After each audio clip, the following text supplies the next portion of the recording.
70കളിൽ ഇറങ്ങിയ ഒരു ബ്രഹ്മാണ്ഡ ചലച്ചിത്രമുണ്ട്, ഷോളെ. ഹിന്ദി സിനിമയിലെ പല സൂപ്പർ സ്റ്റാറുകളും ഒന്നിച്ച് അഭിനയിച്ച ആ ചിത്രം പുതിയ തലമുറക്ക് അറിഞ്ഞുകൊള്ളണമെന്നില്ല.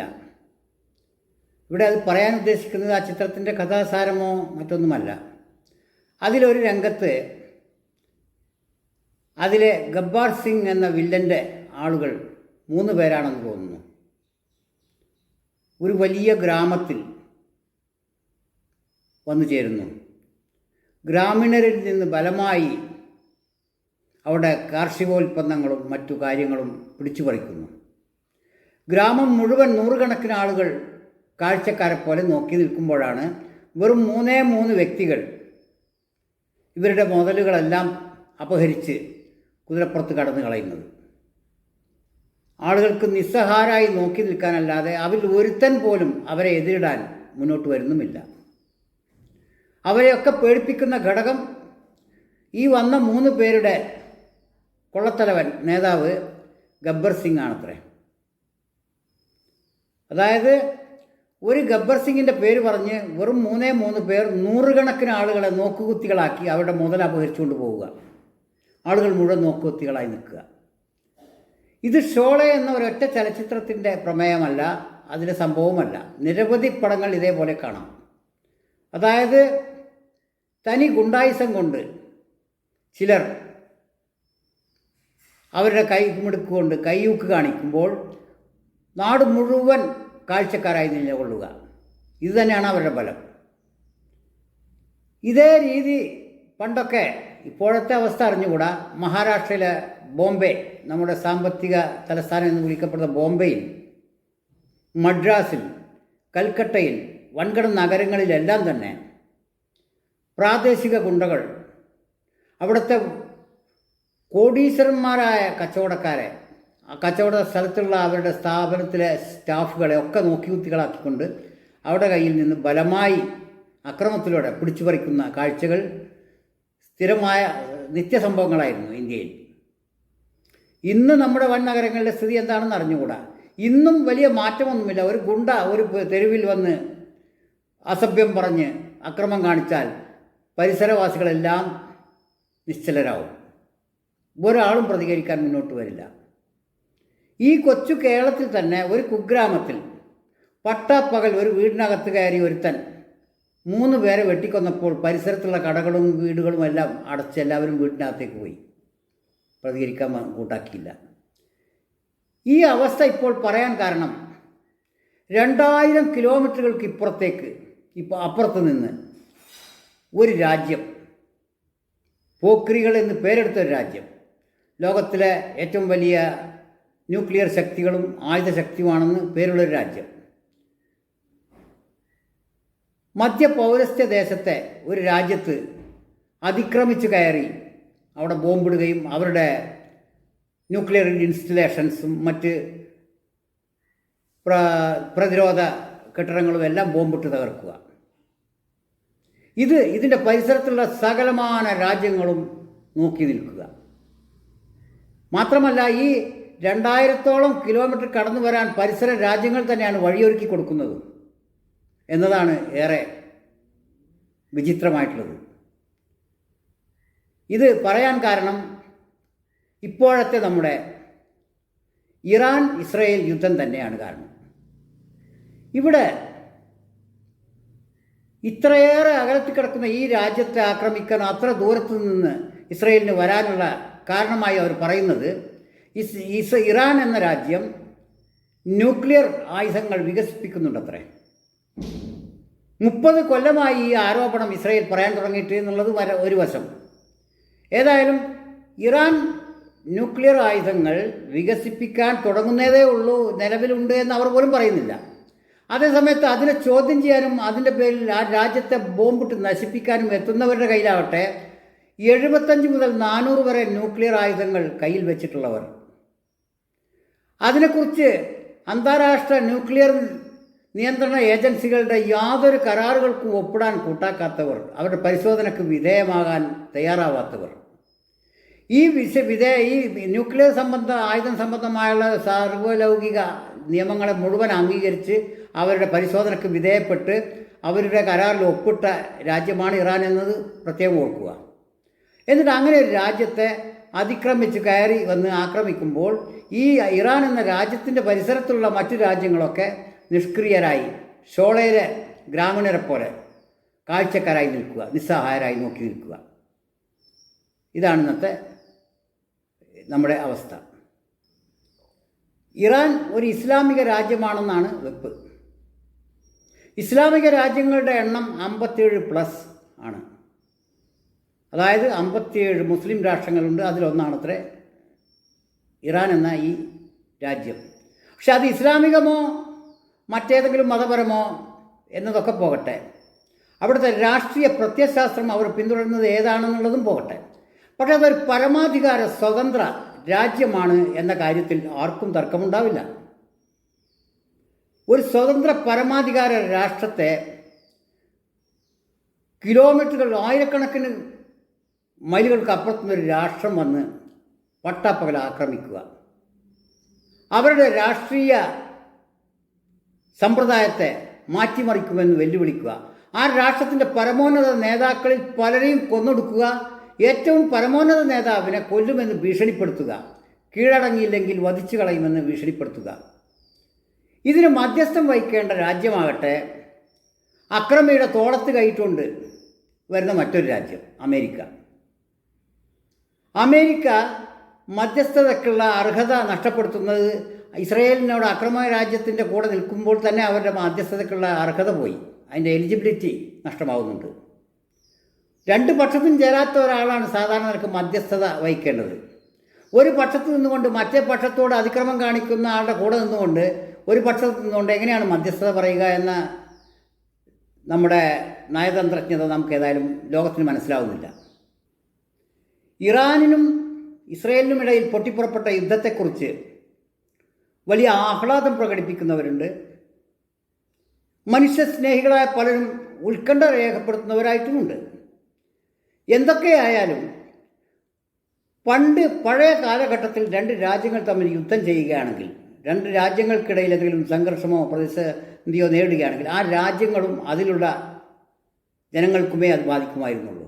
എന്നാൽ ഇന്നത്തെ അവസ്ഥ, ഇന്നൊരു ഗ്ലോബൽ വില്ലേജ് സങ്കല്പമുണ്ട്. അതായത് ലോകം ഒരു വില്ലേജ് പോലെ ചെറുതായി ഒന്നായി തീർന്നിരിക്കുന്ന ഒരു ഘട്ടത്തിലാണ് ഈ യുദ്ധം നടന്നുകൊണ്ടിരിക്കുന്നത്. പറയുന്നതിന് ഉദ്ദേശം, ഇറാനും ഇസ്രയേലും തമ്മിലുള്ള യുദ്ധം ഇറാനിലും ഇസ്രയേലും അതിൻ്റെ അതിർത്തികൾക്കുള്ളിൽ ഒതുങ്ങുന്നതല്ല, അവിടുത്തെ ജനവിഭാഗങ്ങളിൽ മാത്രം പരിമിതപ്പെടുന്നതുമല്ല എന്ന് പറയാൻ വേണ്ടിയാണ് ഈ പറഞ്ഞത്. ലോകം ഒരു ഗ്ലോബൽ വില്ലേജ് ആയി മാറിയ സ്ഥിതിക്ക് ലോകത്തിൻ്റെ ഏത് ഭാഗത്ത്, ഏത് മൂലയിൽ നടക്കുന്ന സംഘർഷങ്ങൾക്കും അതിൻ്റെ പാർശ്വഫലങ്ങൾ ലോകവ്യാപകമായിട്ടുണ്ടാവും. ഇറാൻ ഇസ്രായേൽ യുദ്ധത്തിൻ്റെ പാർശ്വഫലങ്ങൾ ഏറ്റവും അധികം ഇറാൻ്റെ പരിസരത്തുള്ള രാജ്യങ്ങൾക്കും അതിൽ ഒട്ടും കുറവില്ലാതെ യൂറോപ്യൻ, പാശ്ചാത്യ, ഇസ്രയേലി പരിസരങ്ങളിലുള്ള രാജ്യങ്ങൾക്കും തീർച്ചയായും ഉണ്ടാവും. ഈ കാര്യം മനസ്സിലാക്കിയാണ് രാജ്യത്തോട്, ലോകത്തോട് ഉത്തരവാദിത്വ ബോധമുള്ള ഭരണാധികാരികൾ ഇറാൻ ഇസ്രായേൽ കോൺഫ്ലിക്റ്റിനെ വളരെ ഉത്കണ്ഠയോടെ കാണുന്നത്. ചെറിയ ചെറിയ ഫ്രിഞ്ച് ഗ്രൂപ്പുകൾക്ക് ഇതൊരു ആഘോഷമായിരിക്കാം, ഒരു വെടിക്കെട്ടിൻ്റെ സന്തോഷമാണ് അവർ കാണുന്നത്. പക്ഷേ യഥാർത്ഥ ഉത്തരവാദിത്വ ബോധമുള്ള, നയതന്ത്രജ്ഞതയെക്കുറിച്ച് വിവേകമുള്ള രാഷ്ട്രത്തലവന്മാർ ഇസ്രയേൽ ഇറാൻ പ്രതിസന്ധിയെ മറികടക്കേണ്ടത് എങ്ങനെയെന്ന് തലപോഞ്ഞ് ആലോചിച്ചുകൊണ്ടിരിക്കുന്ന സമയമാണിത്. പക്ഷേ ഇവിടെയാണ് നേരത്തെ സൂചിപ്പിച്ച 57 മുസ്ലിം രാഷ്ട്രങ്ങളുടെ ഗതികേട്. സത്യത്തിൽ ഇറാൻ്റെ ഭാഗത്തും ആ കാര്യത്തിൽ കുഴപ്പമുണ്ട്. ഇറാൻ ഒരു വലിയ വിപ്ലവത്തിലൂടെ അവിടെ ഉണ്ടായിരുന്ന ഷാ ഭരണകൂടത്തെ അട്ടിമറിച്ച് ഇസ്ലാമിക രാഷ്ട്രം, അവരുടെ ഭാഷയിലുള്ള ഇസ്ലാമിക രാഷ്ട്രം സ്ഥാപിച്ചതോടുകൂടി പരിസരത്തുള്ള മറ്റ് മൊണാർക്കി രാജപരമ്പരകളുടെ കീഴിലുള്ള രാജ്യങ്ങൾക്കെല്ലാം വെപ്രാളമായി, വേവലാതി ഉണ്ടായി. അത് സ്വാഭാവികവുമാണ്. കാരണം അതേപോലെ ഒരു വിപ്ലവം തങ്ങളുടെ രാജ്യത്തും പൊട്ടിപ്പുറപ്പെട്ടേക്കുമോ എന്നായിരുന്നു അവർ ഭയപ്പെട്ടിരുന്നത്. അത് ന്യായമായൊരു ഭയവുമാണ് താനും. ഇന്ന് രാജാക്കന്മാരെ പറ്റി നമ്മൾ പഴയ കഥകൾ കേട്ടിരുന്നത് പോലെയൊന്നുമല്ല. ഇന്ന് ഏതായാലും രാജാക്കന്മാരില്ലാത്ത രാജ്യങ്ങളുണ്ട്. ബ്രിട്ടനിലുമുണ്ട്, സ്പെയിനിലുണ്ട്. മിക്ക രാജ്യങ്ങളിലും മൊണാർക്കികളുടെ ഒരു പരമോന്നത സ്ഥാനമുണ്ട് അവർക്ക്. അതുപോലെ തന്നെ ഗൾഫ് അറബ് രാഷ്ട്രങ്ങളിലും രാജവാഴ്ചയാണെങ്കിലും അവർ പുരാതന കാലത്തെ സ്വേച്ഛാധിപത്യ രാജാക്കന്മാരെ പോലെയൊന്നുമല്ല. വളരെ ജനകീയ സ്വഭാവമുള്ള രാജാക്കന്മാരും ജനങ്ങൾക്ക് വളരെ അവരുടെ പ്രദേശക്കാർക്ക് അവരുടെ രാജ്യക്കാർക്ക് വളരെയേറെ ഉപകാരപ്രദമായ പദ്ധതികൾ നടപ്പിലാക്കുന്നവരുമായിട്ടാണ് കാണപ്പെടുന്നത്. അതുകൊണ്ട് രാജാവിനെ മാറ്റി ജനാധിപത്യം തന്നെ വേണം എന്ന വാശി അതുകൊണ്ടാണ് ആ ജനങ്ങൾക്കില്ലാത്തത്. കാരണം അവർക്ക് ഒരുപക്ഷെ ജനാധിപത്യത്തിലുള്ള പല അനിശ്ചിതത്വങ്ങളും അവരുടെ രാജാവിൻ്റെ ഭരണത്തിന് കീഴിൽ അവർക്ക് അനുഭവപ്പെടുന്നില്ല എന്നുള്ളതാണ് സത്യം. കാരണം ജനാധിപത്യത്തിൽ അധികാര വികേന്ദ്രീകരണം കൊണ്ട് പലർക്കും അധികാരമില്ലാതെ തോന്നിയാസം കാണിക്കാനുള്ള ഒരു അവസരം, അരാജകത്വം പലപ്പോഴും നടമാടുമ്പോൾ രാജഭരണങ്ങൾക്ക് കീഴിൽ ശരിക്കുള്ള അച്ചടക്കവും ചിട്ടയും പാലിക്കാൻ അവർക്ക് കഴിയുന്നു എന്നുള്ളത് ആ ജനങ്ങളെ ചിന്തിപ്പിക്കാൻ പ്രേരിപ്പിക്കാത്ത അതുകൊണ്ടുകൂടിയായിരിക്കാം. കാരണം അവരുടെ രാജാക്കന്മാരുടെ ഭരണത്തിൽ സംതൃപ്തരാണ്. ഇറാൻ്റെ ഭാഗത്തുള്ള വീഴ്ച എന്ന് വെച്ചാൽ ഇറാന് തൻ്റെ അയൽ രാജ്യങ്ങളെ സുരക്ഷിതത്വ ബോധം നൽകേണ്ടതായിരുന്നു.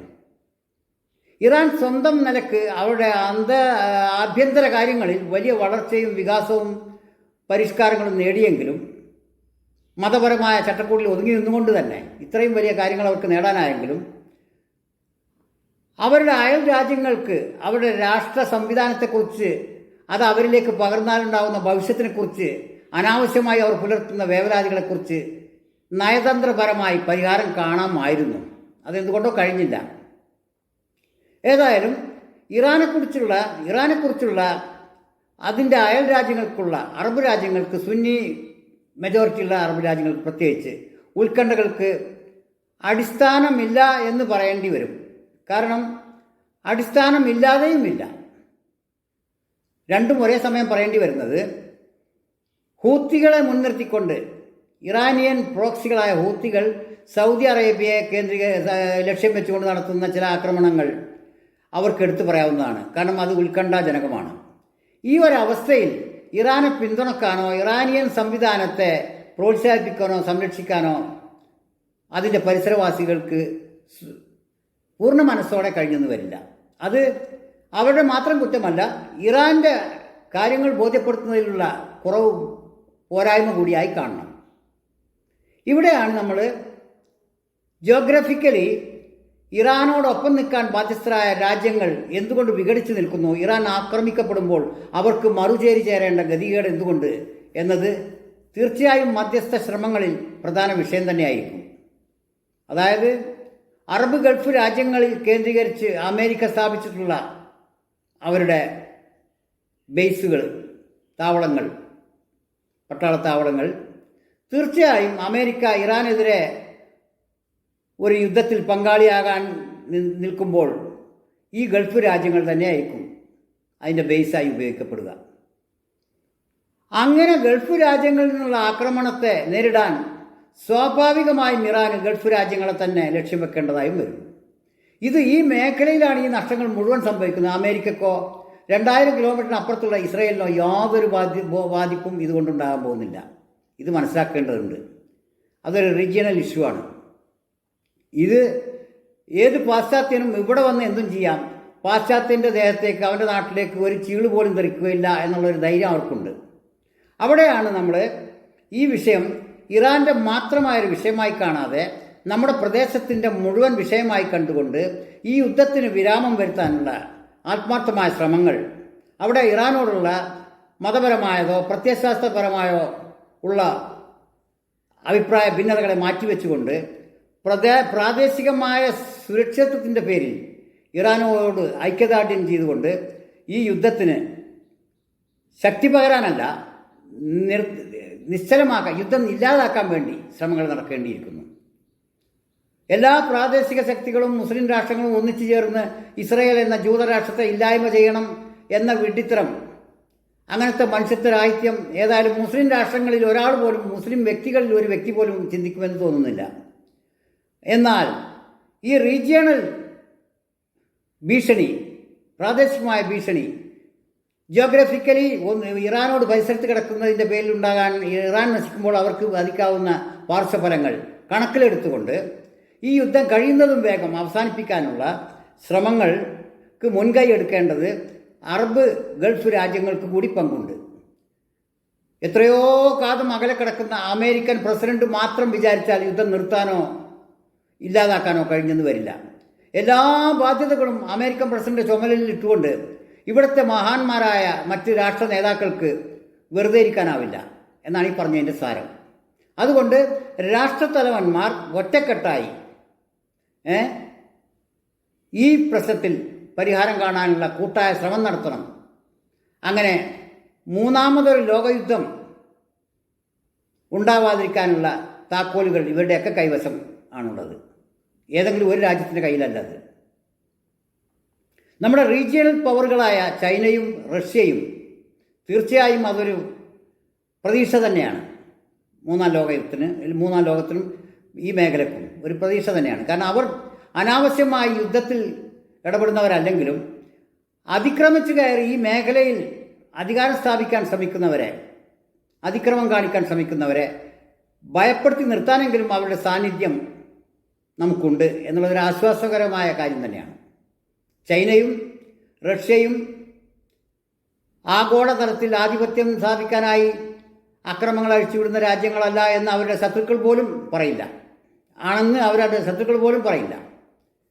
ഈ അവസ്ഥയിൽ നമ്മുടെ ഇറാൻ ഇറാഖ് പ്രതിസന്ധിയിൽ ചൈനക്കും റഷ്യക്കും അമേരിക്കക്കും ഉത്തരവാദിത്തം ഉള്ളതുപോലെ തന്നെ റീജിയണൽ രാജ്യങ്ങൾക്ക്, ഇന്ത്യ ഉൾപ്പെടെയുള്ള രാജ്യങ്ങൾക്കും അതിൽ മികച്ച പങ്ക് വഹിക്കാനാവും. ഇന്ത്യ ഒരു സാധാരണ രാജ്യമല്ല, ഇറാനും ഒരു അസാധാരണ രാജ്യമാണ്. ഇന്ത്യ, ഇറാൻ, ചൈന, റഷ്യ ഇവയൊക്കെ തന്നെ പ്രബലമായ രാജ്യങ്ങളാണ്. കേവലം ഒരു 4 ആയുധങ്ങൾ ഉണ്ടാക്കിയതിൻ്റെ പേരിലോ രാഷ്ട്രീയ വ്യത്യാസങ്ങളുടെ പേരിൽ ചില താൽക്കാലിക സംവിധാനങ്ങളുള്ളതിൻ്റെ പേരിലോ ഏതെങ്കിലും ഊർജ്ജ സ്രോതസ് അവിടെ നിലകൊള്ളുന്നു എന്നതിൻ്റെ പേരിലോ വലിപ്പം ഉള്ള രാജ്യങ്ങളല്ല നമ്മുടെ ഈ പറഞ്ഞ രാജ്യങ്ങൾ. അതിപുരാതന കാലം മുതൽക്ക് ഇന്നേ വരെ ഇളക്കമില്ലാത്ത പ്രാധാന്യം ഈ രാഷ്ട്രങ്ങൾക്കുണ്ട്. ഇന്ത്യക്കും ചൈനക്കും ഇറാനും റഷ്യക്കും. ഇതാണ് പറഞ്ഞു വരുന്നത്. ഈ രാഷ്ട്രങ്ങൾ മുഴുവൻ ഒറ്റക്കെട്ടായി തോളോട് തോൾ ചേർന്ന് നിരനിരയായി കിടക്കുന്ന ഒരു മേഖലയിൽ 2000 കിലോമീറ്ററുകൾക്കപ്പുറത്തു നിന്നൊരു ഗുണ്ട അതിക്രമിച്ചു കയറി ആക്രമണം നടത്തണമെങ്കിൽ, ഒരു രാജ്യത്തോട് ആക്രമണം നടത്തുമ്പോൾ ധാർമ്മികമായ ഒരു ഉത്തരവാദിത്വം പരിസരത്തുള്ള രാജ്യങ്ങൾക്കില്ലേ? അതേ പറയുന്നുള്ളൂ. ഇസ്ലാം മതപ്രകാരം മുസ്ലിം രാഷ്ട്രങ്ങൾ എന്ന പേരിൽ അറിയപ്പെടുന്നവർക്ക് മുസ്ലിങ്ങൾ ആക്രമിക്കപ്പെടുമ്പോൾ മുസ്ലിങ്ങളെ ഒറ്റക്കെട്ടായി അവിടെ തിരിച്ചാക്രമിക്കുക എന്ന പദ്ധതി മുസ്ലിങ്ങളുടെ അവരുടെ അജണ്ടയിൽ തന്നെ ഇല്ലാത്തതാണ്. മാനവികതയാണ് ഇസ്ലാമിൻ്റെ മുഖ്യ അജണ്ട. മാനവികത ഭീഷണി നേരിടുമ്പോൾ അതിനെതിരെ സംഘടിക്കുകയും ശക്തി പ്രകടിപ്പിക്കുകയും പ്രതിരോധിക്കുകയും ചെയ്യുക എന്നുള്ളതാണ് ഇസ്ലാമിങ്ങളുടെ കൽപ്പന. അതല്ലാതെ അറബിക് പേരുള്ളവരോ മുസ്ലിം പേരുള്ളവനോ തലയെക്കെട്ടുകാരോ ഒറ്റക്കെട്ടായി ചേർന്നുകൊണ്ട് ഒരക്രമത്തിനെതിരെ മറ്റൊരു അക്രമം അഴിച്ചുവിട്ടുകൊണ്ട് പ്രതികാരം ചെയ്യുക എന്നുള്ളത് ഇസ്ലാമിക രീതിയല്ല എന്ന് ആവർത്തിച്ച് പറയേണ്ടി വരുന്നത്. അക്രമം ഇസ്ലാമിൻ്റെ വഴിയേ അല്ല, മാർഗമേ അല്ല, ലക്ഷ്യവുമല്ല. അത് സമാധാനത്തിൻ്റെ ആളുകളൊക്കെ പരിഹസിക്കാറുണ്ട് സമാധാന മതം എന്ന്. അത് തീർച്ചയായും അതിൻ്റെ അന്തർധാര സമാധാനം തന്നെയാണ്. അത് പ്രകടമായി ബാഹ്യമായി ഉപരിപ്ലവമായി കാണാനില്ലെങ്കിലും അത് ഇസ്ലാമിൻ്റെ അന്തർധാരയാണ് സമാധാനം. ആ സമാധാന സംസ്ഥാപനത്തിനായി രാഷ്ട്രങ്ങൾ അമേരിക്കയുടെ ചുമലിലിട്ട് കൊടുക്കാതെ ട്രംപിൻ്റെ ഉറക്കം കളഞ്ഞ് ട്രംപ് മാത്രം ഓടി നടക്കേണ്ട കാര്യമല്ല ഇറാൻ ഇസ്രായേൽ കോൺഫ്ലിക്റ്റ്. അതല്ലെങ്കിൽ റഷ്യക്കോ ചൈനക്കോ ആയുധബലമുണ്ട്, ശേഷിയുണ്ട് എന്ന് കരുതി അവർ വന്ന് പരിഹരിക്കേണ്ടതുമല്ലത്. ഇത് പ്രാദേശികമായി തന്നെ പ്രാദേശിക രാഷ്ട്രങ്ങളുടെ കൂട്ടായ്മ കൊണ്ട് ഇതിന് മാന്യമായ, ന്യായമായ, യുക്തിഭദ്രമായ നയതന്ത്ര തീരുമാനങ്ങളെടുക്കണം. അതിനായി എല്ലാവർക്കും നയതന്ത്രത്തിൻ്റെ മേശയിൽ ഒത്തുകൂടണം. ഇതാണ് നമുക്ക് വേണ്ടത്. ഇത് ഇരു രാഷ്ട്രങ്ങളിലും ഇറാനെക്കുറിച്ച് പേടിക്കാനേ ഇല്ല. അവർ വന്നെന്ന് വരും. പക്ഷേ ഇസ്രായേൽ വന്നു എന്ന് കരുതാനാവില്ല. അവരുടെ 1948 അവർ രൂപീകൃതമായ ശേഷം 67 വരേക്കും ഇസ്രായേലിൻ്റെ ആയുധ ശേഖരണവും ആയുധ ബലം വർദ്ധിപ്പിക്കലും അവരുടെ പ്രതിരോധത്തിൻ്റെ ഭാഗമായിരുന്നു എന്ന് ലോകം മനസ്സിലാക്കിയിരുന്നു. അപ്പോൾ 67 ശേഷമുള്ള ഇസ്രായേലിൻ്റെ ഓരോ നീക്കങ്ങളും അധിനിവേശത്തിൻ്റെ രൂപമാണ്, കൊളോണിയലിസത്തിൻ്റെ രൂപമാണ്, അപ്പാർത്തീഡ് വർണ്ണവിവേചനത്തിൻ്റെ രീതികളാണ് അവർ അവലംബിച്ചുകൊണ്ടിരിക്കുന്നത്. അത് ആഗോള സമൂഹത്തിൻ്റെ കരാറുകളിലോ നിയമങ്ങളിലോ വ്യവസ്ഥകളോ പുല്ലുപോലും വിലവെക്കാതെ സ്വന്തം ഇഷ്ടത്തിന് നടത്തിക്കൊണ്ടിരിക്കുന്നതാണ് കാണുന്നത്.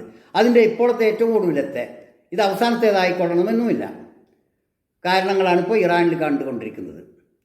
ഇതിന് പകരം ഇറാൻ അവിടെ ആത്മാഭിമാനം പണയം വെച്ച് സറണ്ടർ ആകണമെന്നാണ് അമേരിക്കൻ പ്രസിഡന്റ് പറയുന്നത്. അതൊരു മധ്യസ്ഥൻ്റെ ഭാഷയല്ല, അതാവില്ല, മരിച്ചു പോയാലും അതാവില്ല എന്ന് ആ രാജ്യവും പറയുന്നു, അതിൻ്റെ പരമോന്നത നേതാക്കളും പറയുന്നു. ഏതായാലും നമുക്ക് ഈ യുദ്ധം ഇതിൻ്റെ പാർശ്വഫലങ്ങളിൽ നിന്ന് രക്ഷപ്പെടാൻ വേണ്ടി മാത്രമല്ല, ഈ നമ്മുടെ കാലഘട്ടം ഏറ്റവും മികച്ചൊരു കാലഘട്ടമാകാൻ വേണ്ടിയും മൂന്നാം ലോക യുദ്ധം എന്ന മഹാവിപത്തിനെ ഒഴിവാക്കാൻ വേണ്ടിയും കഴിയുന്നത്ര വേഗത്തിൽ ഇറാനിനും ഇസ്രയേലിനുമിടയിൽ സമാധാനം സ്ഥാപിക്കാനുള്ള ശ്രമങ്ങൾക്ക് ആക്കം കൂടട്ടെ എന്ന് പ്രാർത്ഥിക്കാം.